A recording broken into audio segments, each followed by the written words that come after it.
Ladies and gentlemen, it's a big, weird, wild world out there, friends. And here we stand, al pie del cañón, ready for anything. I'm Rob, that's Dan, and you're listening to The ProBoh Show! Jeezy Louise, Dan. You can tell it's Friday. How's it going, friends? That's right, boys and girls. We've reached the end of the week. It's Friday. It's Friday. Ah, yeah. Congratulations, boys and girls. We made it. We made it, Dan. Yeah. Congratulations. Congratulations to you too. What have you got planned? Nothing. Congratulations. Doubly so, sir. Me neither. I think I'm meeting my girlfriend's sister and her at a market on Saturday. Other than that, just taking care of my sick doggies. And let's see who's joining us live in the audience right now. Oof. Let's see. We've got Artemisa who says, good morning, friends. It's Friday. Oh, yeah. BTI's here. Good morning, folks. The Bridge. Good morning, my beautiful Bonnie Bouncy Bohemians. It's Friday. Although I don't care. She doesn't care. She's always got the day off. If you want to join those people, those beautiful names I just read, if you want to be as wonderful, as sexy, as charming, as interesting, as influential as those people, it's very simple. You join us on twitch.tv/professional bohemian. You can also interact with the show outside of its live times on my Instagram, @professionalbohemians. Or if you're extra specially sexy, you can join me on Patreon, which is patreon.com/professional bohemian. So no plans at all, Dan? Nothing? No. Look at you. You're living your best life, sir. I'm a little jealous. It's 8:31 a.m. and of course you're joining us live with the probably the only show on Vaughan Radio that's ever provoked a death threat. Shall we see what's coming up today? Today we're talking about lying, Dan. Mentir. Let's see. We asked 100 humans to name something people lie about. Nombra algo sobre lo que la gente miente. And today's unpopular opinion, we're resurrecting one from 2022, which is omission is still lying. You know what omission is, Dan? Omitir información. Omitir información? Dude, give yourself a nivelazo. No, it was almost the same in Spanish. It kind of is. All right. He's in charge of the nivelazos. Come on. Yeah. Omitir información sigue siendo mentir. You might be surprised by how people voted on Instagram with this one. You might be surprised. But anyway, more on that in a second. Vero's joining us as well. Good morning, beautiful bohemians around the universe and beyond. Friday. Oh my God. Should we see some news, Dan? Why the hell not? I'm here, you're here. Our angelic podcast listeners are here. Let's see what's going on in the world. Someone said the bottom half of earners, la mitad de trabajadores con menores ingresos, the bottom half of earners should pay 0 in income taxes. No deberían pagar impuestos sobre la renta. Oh, kind of a socialist said this. Who do you think said this, Dan? If you had to guess. But what, in the chat? No. A famous person said it. And it wasn't me. A politician, you mean? No. It wasn't. Well, not necessarily. I want you to just guess what socialist said something. Give me a clue. What does he or she work at? If I give you a clue, you're going to know who it is. So I'm just going to tell you, Dan. Anyone in the chat dare say, it was Jeff Bezos. Yeah. Jeff Bezos says the bottom half of earners should pay 0 in income taxes. Jeff Bezos dice que la mitad de los trabajadores con menores ingresos no debería pagar impuestos sobre la renta. Can't believe this. I'm sat here agreeing with Jeff Bezos, Dan. But you agree with that too, right? Yeah. Yeah, why not? Oh, Dan, I'm slowly converting him. Right, comrade? Anyway, let's continue. Jeff Bezos says the bottom half of US earners should pay zero in federal income tax, arguing that lower earners contribute only a small share of total income tax revenue, while facing the greatest pressure from inflation and rising living costs. In this CNBC interview, Jeff Bezos said the bottom half currently pay about 3% of federal income taxes, compared to roughly 40% paid by the top 1%. And argued that asking working people, such as a nurse earning $75,000, to send money to Washington really makes no sense. Do you think that's the same case here in Europe? Probably, right? Although there is, I think the divide between rich and poor in the US is even more stark, and there is even more contrast in the US. Bridge says he's up to something. Algo busca, says the Bridge. He's looking for something. Do you think that's the case? I think, I think there are several more kind of... Yeah, I would be a little harsher in my solution to the discrepancy between the poor and the rich. But it's interesting and very, very nice to see someone as wealthy, a member of the top 1%.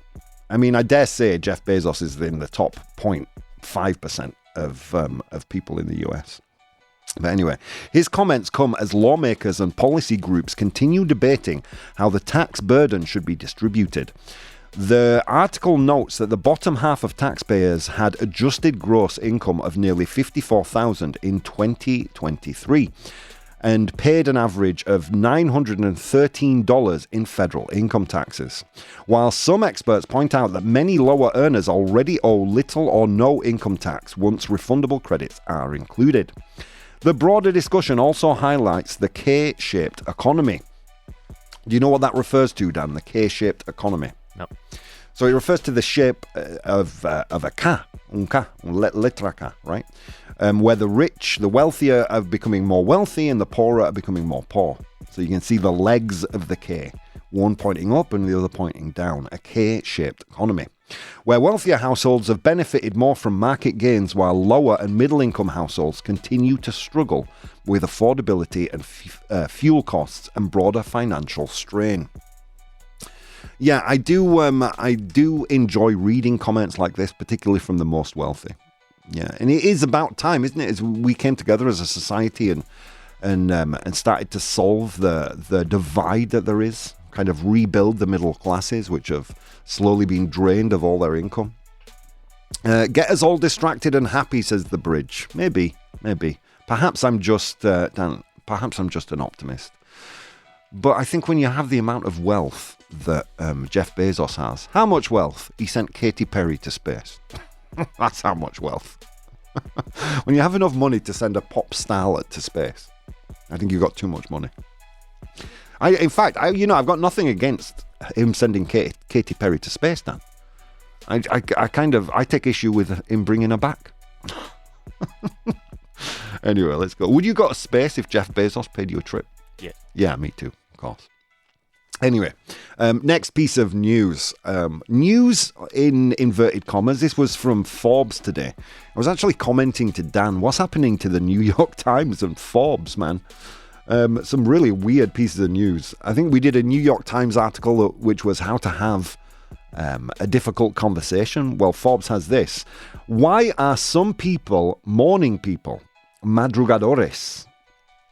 An evolutionary biologist explains por qué algunas personas son madrugadores o madrugadoras, ¿no?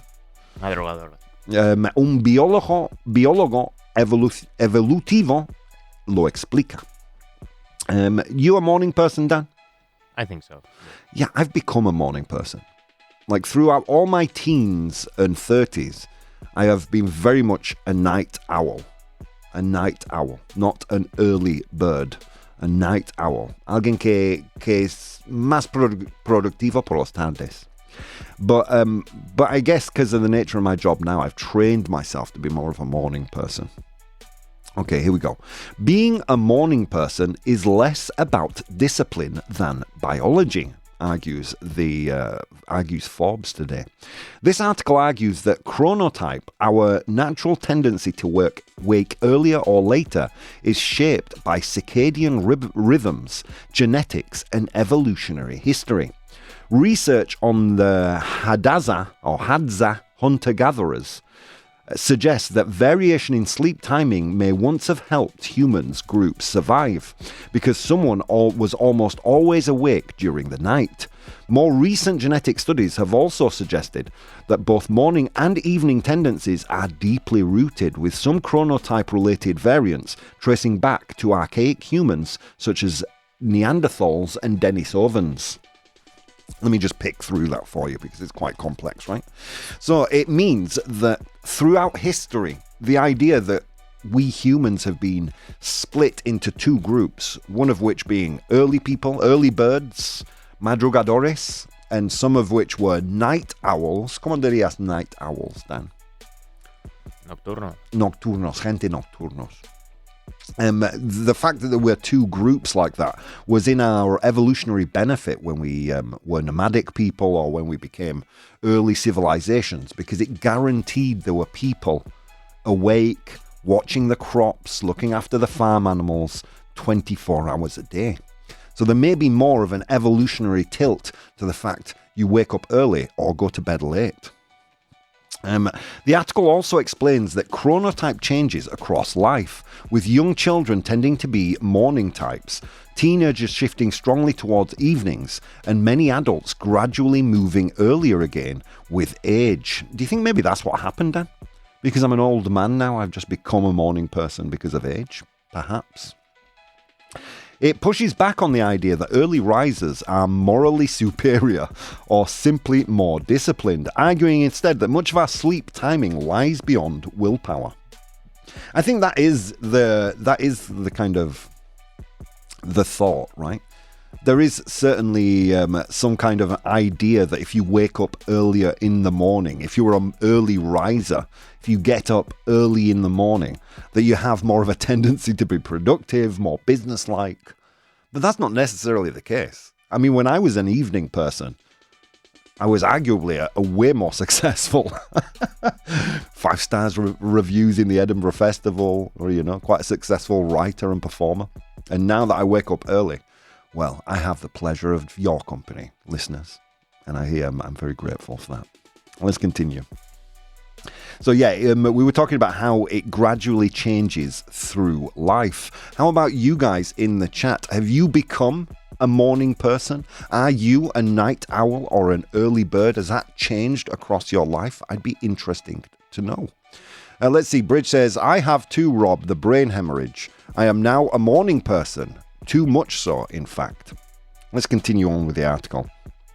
The bigger issue for night owls is often social jet lag, when school or work schedules clash with their internal clocks, which can affect mental and physical health. There's an argument to be made, Dan, that we make kids go to school way too early. I mean, I think once you hit teenage years, once you're like 12, 13, I think kids naturally are a little more sluggish in the morning, right? I think they really hit their productive hours, at least I did, and thinking about my godkids, my nieces, really, they don't hit a productive time of the day until 1, 2 in the afternoon. Why are we making kids go to school at 9 a.m.? But I think there's a clear reason for that. Go on. The reason why we send children at that hours is because of parents. We need someone to take care of the kids while they are working, and most of the works are in the morning. So most of the jobs are in the morning. Yeah, true story, but it is worth bearing in mind. And I'm not talking about young kids either. Like, even if we were, say, like 15, 16-year-old, when you're allowed to take yourself off to school, right? Maybe then we should be saying, well, school starts at 11, finishes at 5, 6 o'clock in the afternoon. I don't know. Again, I don't want to be too picking on education, but we have kind of put it under the lupa, under the spyglass, under the microscope or microscopio this week, haven't we? So it's worth considering. I mean, I'm not the only person to mention it. I know a lot of education experts do toss this idea around. But as Dan correctly states, how the hell are we supposed to get kids to school at that time? Anyway, the article finishes off by saying, in the end, the piece presents morning larks and night owls as different expressions of the same long human inheritance. Fascinating. Perhaps your tendency to be a night owl or to be a morning person is more to do with your evolution than you would have ever thought. Look who's joining us in the chat. Lord Pumpkins is here. Hey, Rob, going for the exam these few days. Good luck to you, Lord Pumpkins. Dan also has a lot of friends and Mrs. Dan engaging in exams this week. Good luck to all of you. I hope you pass. We need your generation to lead a little better than mine did. I've always woken up very early in the morning, says Vero, since I was a kid. However, nowadays I'm more of a night owl. Saying that, she's here at 8:30 in the morning. We love you, Vero. Thank you. All right, shall we get into it? Let's go to today's unpopular opinion. Unpopular opinion. Okay, today's unpopular opinion is omission is still lying. Omission. Omitir información. Omission is still lying. How do you think they voted on Instagram, Dan? I think they voted true. They did vote true. 74% of people voted true, leaving 26 only voting false, saying, no, it's not lying. What is your thought? Where do you take this one, Dan? Well, are we talking about relationships or everything? Just lying in general. Well, I think it depends on them. It depends on the kind of thing. Yeah. Go on, continue. No, I think it's true. I think omission is lying. Yeah. I mean, omission uniquely in lying, right? Uniquely in lying, omission is usually employed to spare someone's feelings, isn't it? Oh, I saw your dad yesterday. Did he mention me? We had a really nice lunch. We generally use omission to spare feelings. In that way, it is considered the softest of lies. You spare your guilt by not speaking an untruth.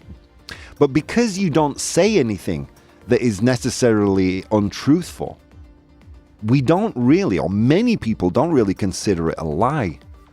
But surely the intention alone, obfuscating information and leading people to a conclusion that may not be correct, surely that makes it a lie, doesn't it?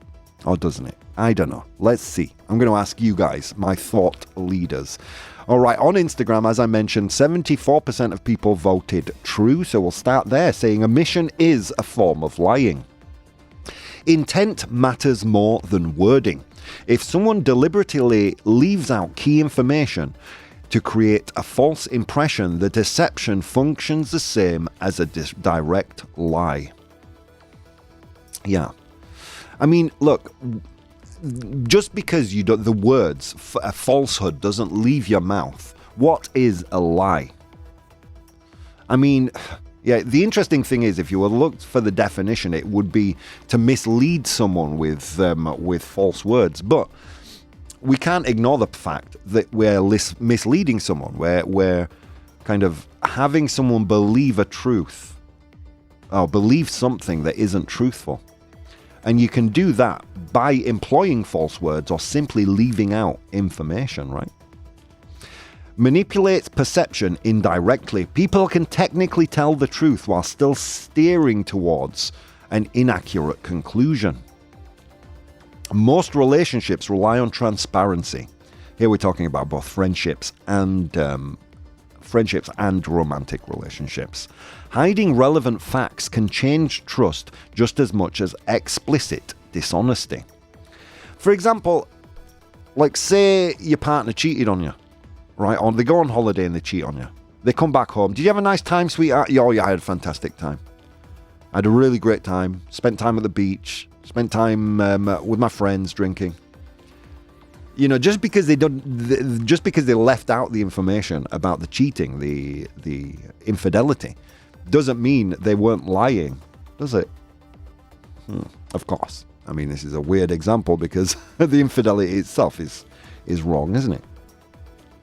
Avoids accountability. I didn't technically lie is often used as a moral escape hatch to avoid responsibility for the deception. Because here's the thing, Dan. Perhaps omission isn't lying. Technically. Perhaps it isn't lying because we're not using our words to transmit false information.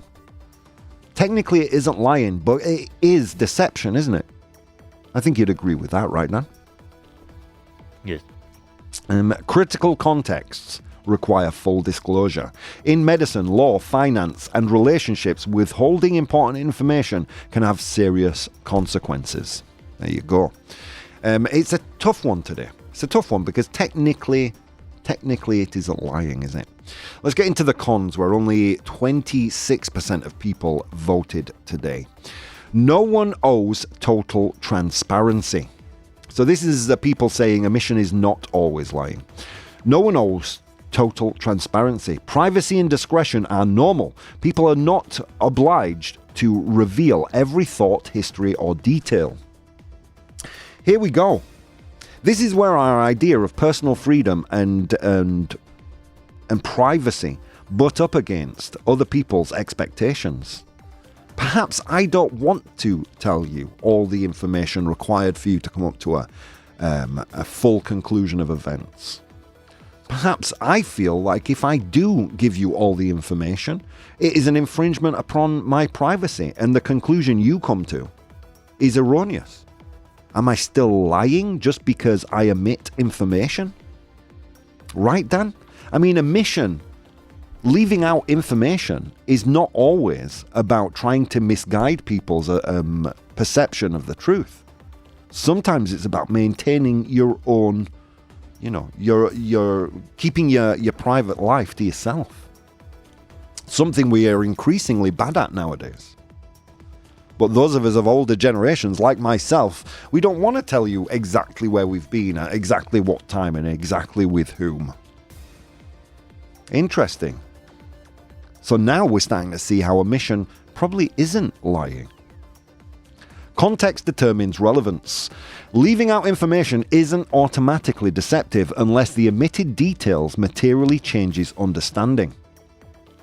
When you ask me on a Monday morning, which he never does, but when you ask me on a Monday morning, Dan, how was your weekend? And I say, oh, it was fine, thanks. And I left out the parts where my dogs have been sick and I'm cleaning up poo every morning. Am I lying to you? Or am I simply just keeping my my private life to myself, Dan? What do you think? I think you're keeping your private life to yourself. Which is not necessarily lying, is it?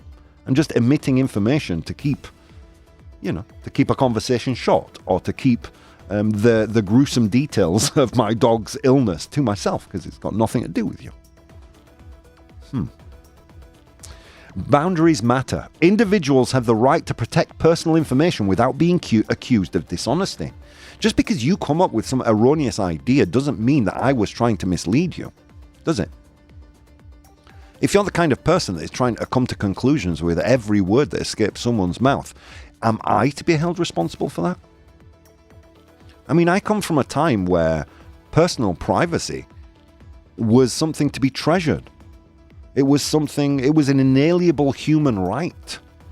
And nowadays, with endless terms and conditions that go unread, we seem to have forgotten the fact that we don't owe anyone the entirety of our life story upon every conversation.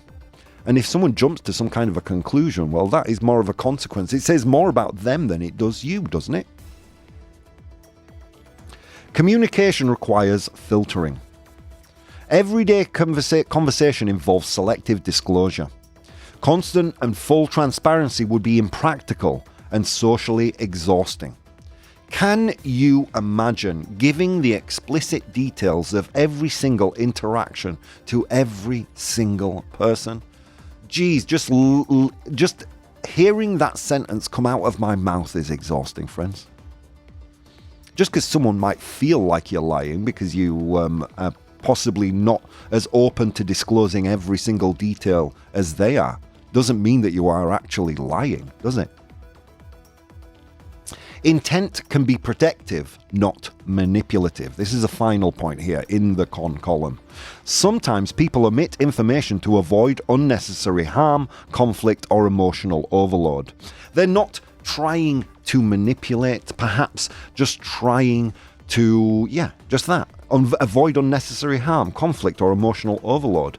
Surely a lie or a deception, surely that implies leading someone down a certain path so they come to erroneous conclusions. Well, that's not the case with omission, is it?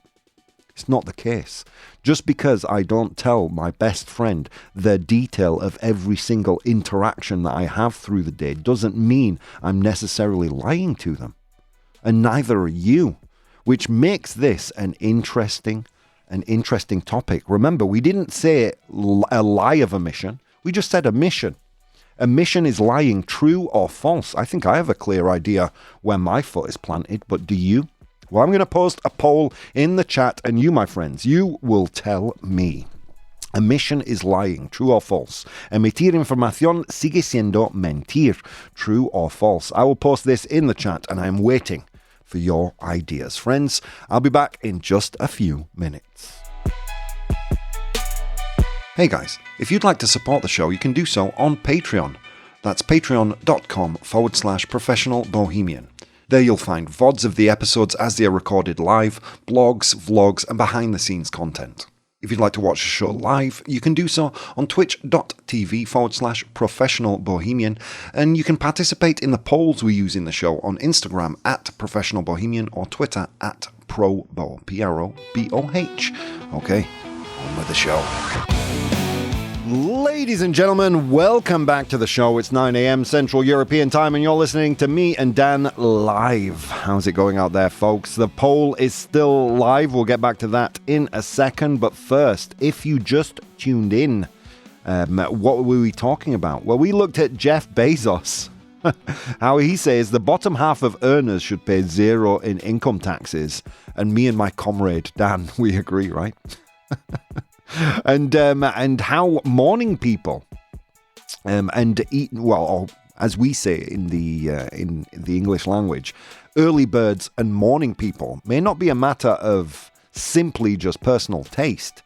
How it could be an evolutionary advantage in the past. Some people staying awake to protect crops and harvests, and some people waking up early to change shifts, perhaps.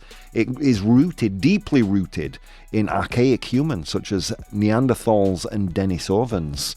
How our chronotype may be more closely linked to our ancestors than we ever thought. And then we moved into our unpopular opinion, which is omission is still lying. Someone asked me on Instagram just now, give me the definition of lying. Lying is an act of making a false statement to another person with the explicit intention that they believe it to be true. How can omission be lying if you're not making a false statement, friends? Maybe you could argue it's deception, but is it lying? I think not. Well, you still have time to vote, my friends. You still have time to vote. 4 minutes left on the clock.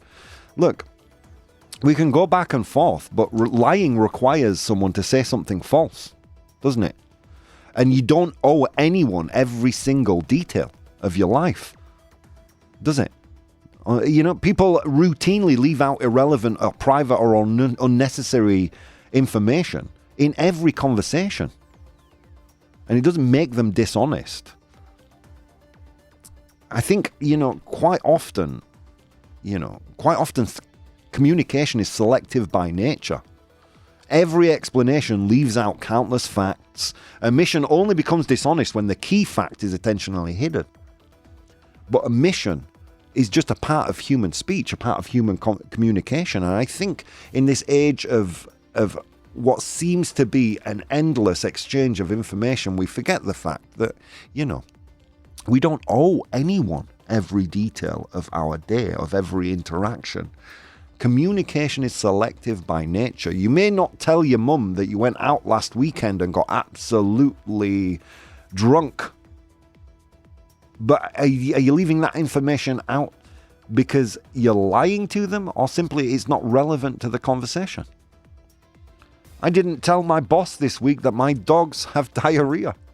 Does that mean I'm lying to him or it's simply not relevant? It's simply not relevant, right?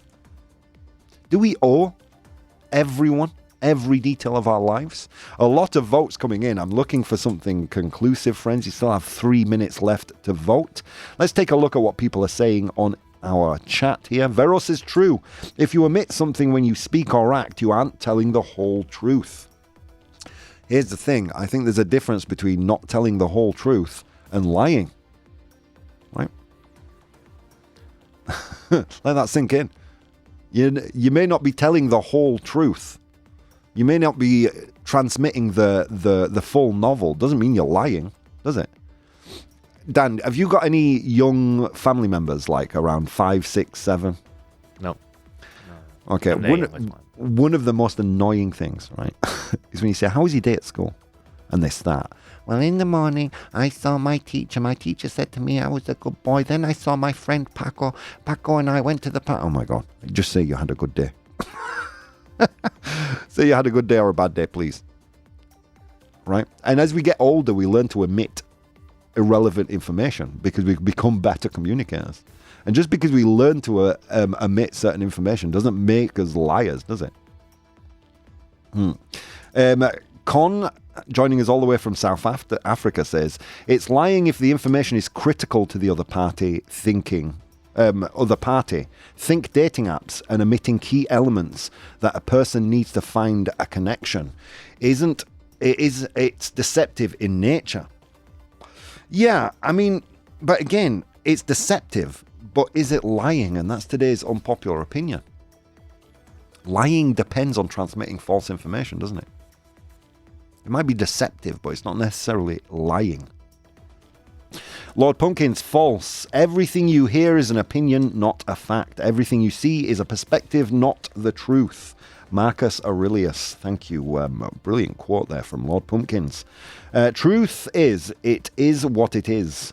You may have had to pick up poop of your dog that day, but does that make your day bad, unsettling? No. So the truth is, it was fine. Omitting info is not a lie. Intent is. Do you swear to tell the truth, the whole truth, or nothing but the truth, says Vero. But again, just looking at the word, the definition of the word to lie, to transmit false information. I mean, maybe in some cases, omission is deceptive. But it's not a lie. It's a tough one today. It's a tough argument today. Bridge says, I wasn't sure, but you have convinced me. It falls to the listener to find out the truth if he wants to. Yeah. And just because you omit information doesn't necessarily stop you from asking pertinent questions, does it? I mean, that's on you. The conclusions you draw based on information is down to you, the receiver. 38 seconds left. Dan, have I shifted your needle at all today? Well, first of all, I think that if someone asks you about the information you omitted, yeah, will you still say it?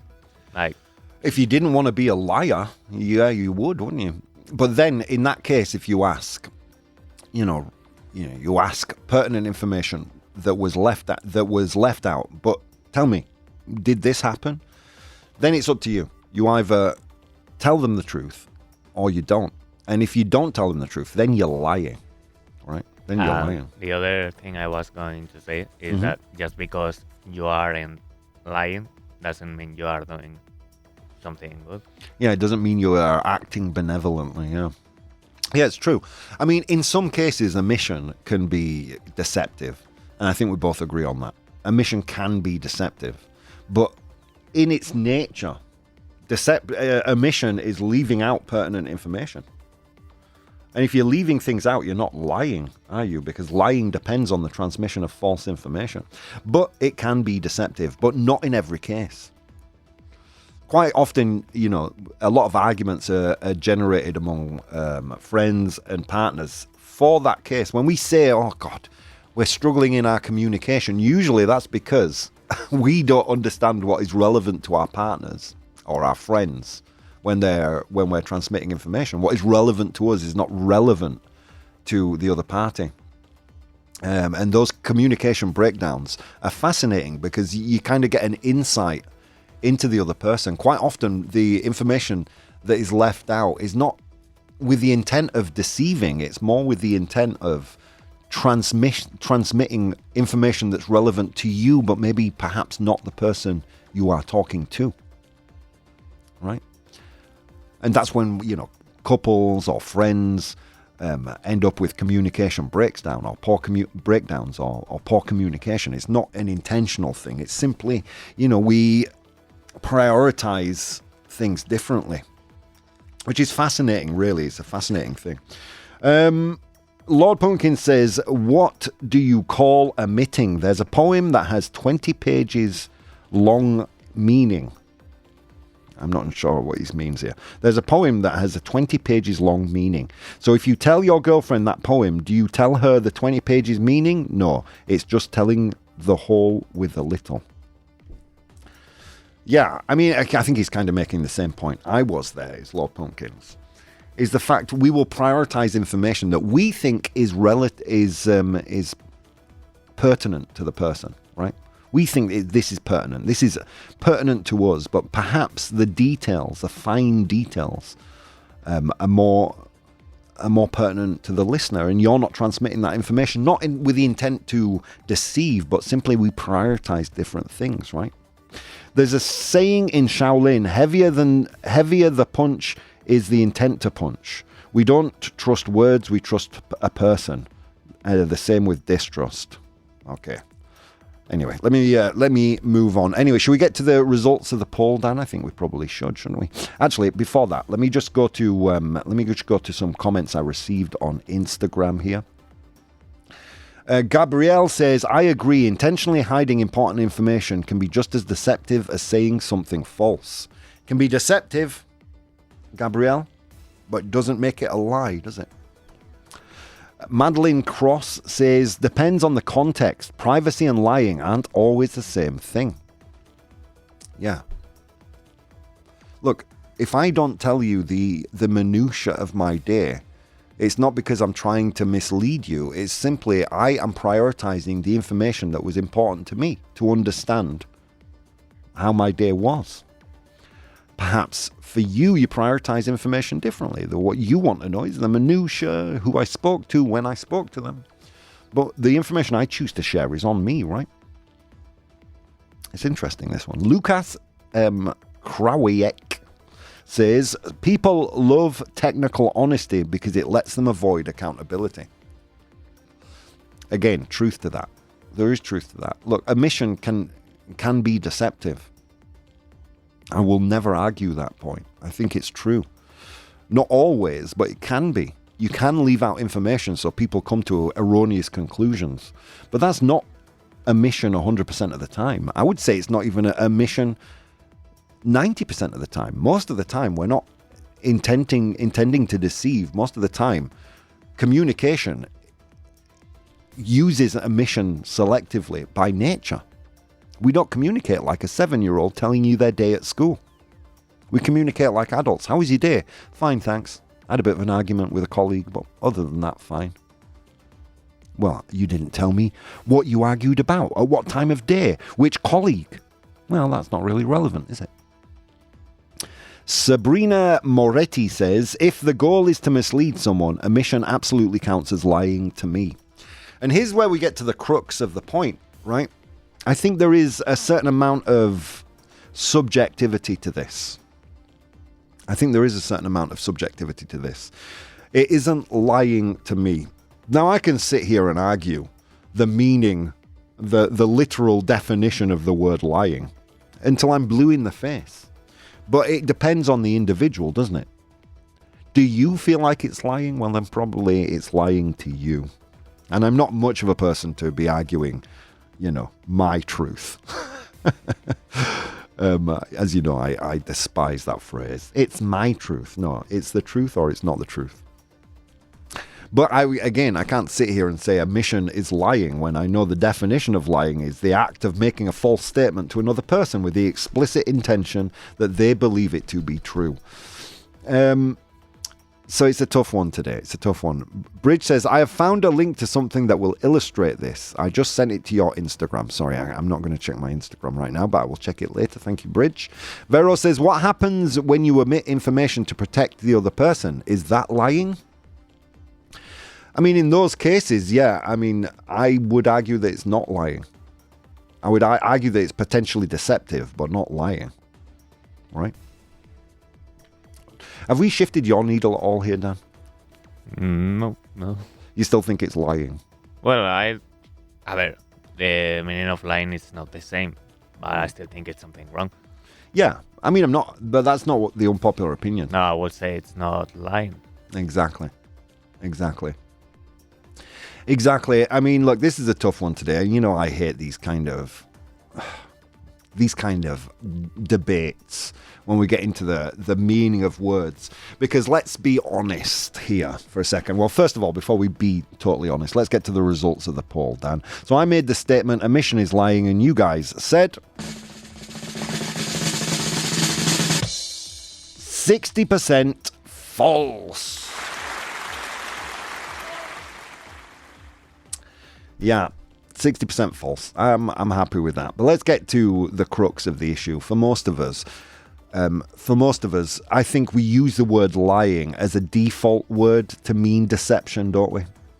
Which is why Dan's struggling here, and why you're probably struggling at home, and why, you know, the 60% false vote here was done begrudgingly. Because let's be honest, omission can be very deceptive, can't it? It may not be our intention the whole time to deceive, but, you know, if we're trying to transmit information and our intent is to mislead someone into believing something that may not be true or an erroneous conclusion of events, then we may not be technically lying. We are deceiving, though. And for most of us, the word lie, we use it as a proxy to mean any kind of deception, don't we? So yeah, whereas I am a false today, I am begrudgingly so, if you know what I mean. But on that note, friends, you know what Grandpa Bo would say about all that, right? He'd say, Rob, that's just an opinion. And opinions, they're like buttholes. Everyone has one, they all stink, including mine. Let's move on to today's 100 Humans. Before I move on, the patient is all right. I don't understand what you mean by that, Bridge. Lord Pumpkin says, if everyone starts saying the whole truth, the world will end in 2 days. Yeah, true story. We did a really interesting unpopular opinion once, Dan, that was politicians lying is a good thing. Yeah, I mean, I think there is a difference between omission and lying, but I think both can be equally as deceptive. Anyway, on that note, friends, it was a long walk to work today, across snow-capped mountains and through river valleys, and on that walk, I encountered 100 humans, and I asked them all a question. Today's question was, name something people lie about. Nombra algo sobre lo que la gente miente. I asked them that question, they gave me their answers. I'm in possession of the top 7 answers. Your job in the audience is to identify the top 7 answers. Big thank you to Carlos, Fenokitty, Elena Brosetta, Pedro, Tigre Devil, Emily, Ivan Samroff, Noel, Ivan GP, and many, many others. Thank you. All right, Dan, kick us off. Name something people lie about. Their age. Their age. Are we particularly thinking dating profiles here? Maybe. Big thank you to Paco, Noel, Ivan, and a few others for saying age as well on Instagram. Lord Pumpkin said age here in our chat. Is age there? Yes, it is. Well done.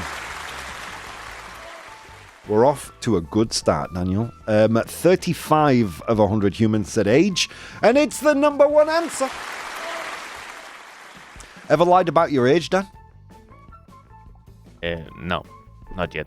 Not yet. Not even when you were a kid to get into bars? No. No, of course you don't drink. Dude, I lied about my age until I turned 18. I think I had. There was one bar in Bradford. It was a Polish ex-servicemen's club where my grandfather used to take me. I had in that bar about 5 18th birthday parties. Age is there. Well done. 35 of 100 humans said that. All right. Vero here in the audience says feelings. Feelings, sentimientos, feelings. The 100 humans is name something people lie about. Feelings. Pedro said feelings on Instagram as well.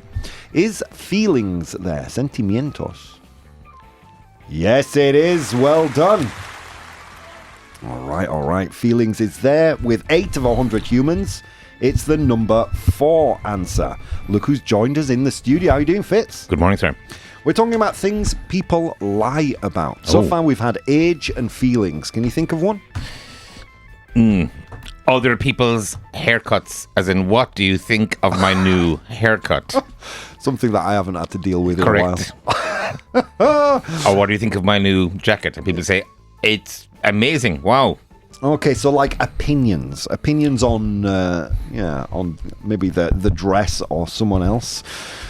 Is that there? No, it's not.